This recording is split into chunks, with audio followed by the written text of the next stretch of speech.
One of my earliest memories when we first moved to Sarasota was going over the first Ringling Bridge. And it was a wooden bridge. And so you'd hear the car going ba-doom, ba-doom, ba-doom, ba-doom.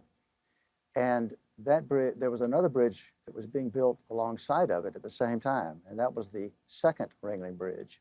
I remember on that second bridge, there became a fad of jumping off of it.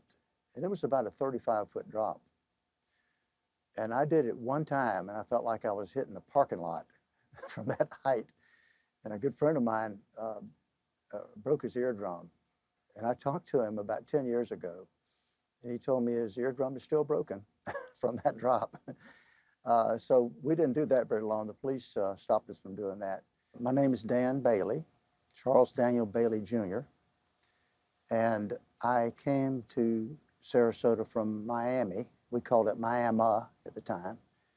I wanted to be born in Sarasota, but I also wanted to be near my mother on the day I was born, and she happened to be in Jacksonville. So that's where I was born. But I got to Sarasota as soon as I could. My mother was very protective, but she allowed me to ride my bike to Brookside Elementary, which caused me to have to cross 41. In fact, I traveled along the edge of 41 to school and back, and never got run over. But it was a different time. Lido Beach and Lido Casino was where the Sarasota High School kids would hang out.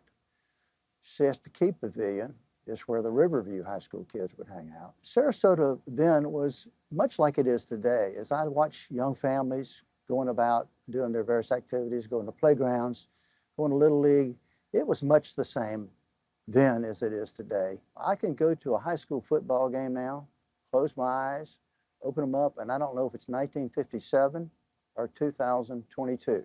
Same sounds, same is true of a basketball game or a baseball game. In Sarasota at that time, a lot of writers and artists. We had spring training. We had, Ted Williams. We had all the big baseball players. I can recall my brother going up and getting Mickey Mantle's autograph at the old Payne Park. He was smoking a cigarette, by the way. And that year, that was in 63, 64, two black students came to Sarasota High School. I think they were only attending half a day, a boy and a girl. And I can still remember seeing them walk through the halls, and I thought at the time how courageous they were. The principal at Sarasota High School was terminated. And I don't remember the students being that fond of that principal until he was fired. And then they somehow came together and decided that that was the wrong thing for the school superintendent to do, to terminate that principal. So they walked out of class and demonstrated downtown their solidarity for that principal. Of course, I didn't, because I was very well behaved. My greatest memory of being in Sarasota was when I was 12 years old, and I had a little 8-foot pram. There was only room for me in it.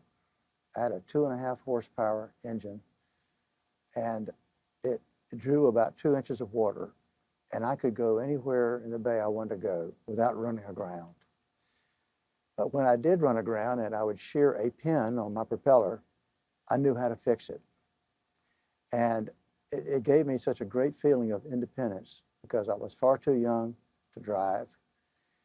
And my mother was very protective, but she nevertheless let me go out in that bay by myself and really gain confidence in myself. In my experience in the 50s and 60s and really into the 70s, we had two railroad lines. The Seaboard came downtown. It came down Pineapple. And then Atlantic Coast Line was over at Ringling and where the Legacy Trail comes through now. A friend, Jeff LaHerd, sent me a picture from the 60s, early 60s, showing a locomotive coming down Pineapple. And next to it was a Chevrolet. And the stark contrast in size between that locomotive and that car just blew me away. I mean, it looked like it was an aircraft carrier coming down Pineapple. And I had forgotten about that contrast. In November of 1963, I was in calculus class, Mr. Tench's class, and over the loudspeaker came word that the president had been shot in Dallas. That's all we knew at that point. I then progressed, I think, to Mr. Davis's chemistry class, and that's where I received word that he had passed away. And at that time, I remember I had an afternoon job working for that Land of Sun Dairy. My job was to go around to various grocery stores around town, get milk from their back cooler and put them up in the display cases. And I can still remember the reaction of people in the grocery store, some of whom were just finding out what had happened. And women and men were just breaking down, crying. It's just a very poignant scene I can remember. The 70s and 80s in Sarasota were like the 50s and 60s, except on steroids. Yeah, the economy in Sarasota basically paralleled the national economy. I can still remember we had periods when money was hard to get, interest rates were high. One thing about Sarasota is it's constantly changing and evolving. My mother passed away 5 years ago. She was born in 1921 in North Florida. And there were 1 million people in Florida at that time. And when she died 5 years ago, there were 20 million. Now there are 22 million. To thrive, I think we need to be able to thrive for everybody. We need to raise our educational levels.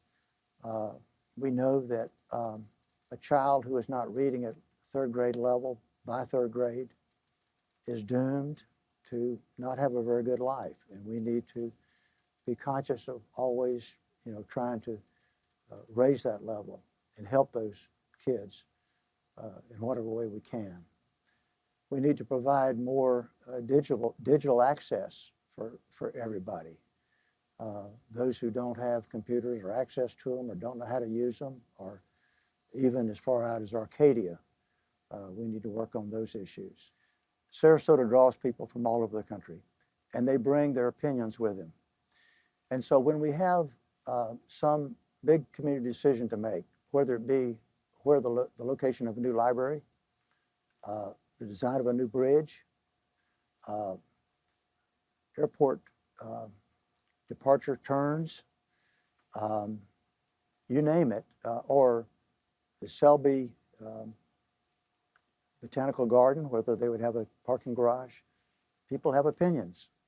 And they bring those opinions and their passion to public hearings or public gatherings or community workshops. And sometimes they've been drinking alcohol too, the evening ones.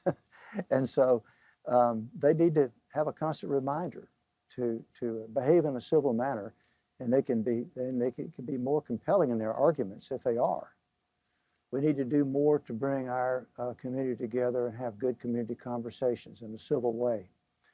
This is not a new problem that we have incivility today. When I first was in grade school, there was a school board member that embraced modernistic architecture and made sure that the school district hired a lot of architects who were of that style.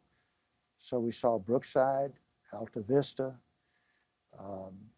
Philippi Shores, all the newer school, Riverview High School, the newer building at Sarasota High School, all were of that style, Sarasota School of Architecture style. So it's all over the place, and people are, I think, falling in love with it. One of my clients is Pat Neal, one of the big home builders in the two-county area. He approached me maybe 30 years ago, and told me he wanted me to see if I could get the county commission to change the name of County Line Road to University Parkway.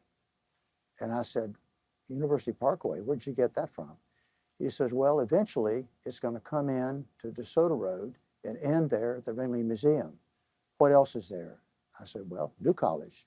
And I thought about it, USF. And then eventually FSU runs the Ringling Museum. And then in later years, as University Parkway was extended out to the east, there are several institutions of higher learning out there. One thing that is different about Sarasota that distinguishes it from other communities is how welcoming we are to newcomers. I don't think that's true in a lot of communities. I think you have to be born there, raised there, have certain blood running through your veins to rise to a position of importance. In our community, it doesn't matter where you came from. It matters more who you are, what opinion you hold, and how compelling they are, how articulate you are in expressing them. Now, I think that's one thing that's so different from that distinguishes Sarasota so much from other communities. I want to say to future residents of Sarasota, when we pass this community on to them, I hope that they will feel that we are passing on to them a community that is worth keeping.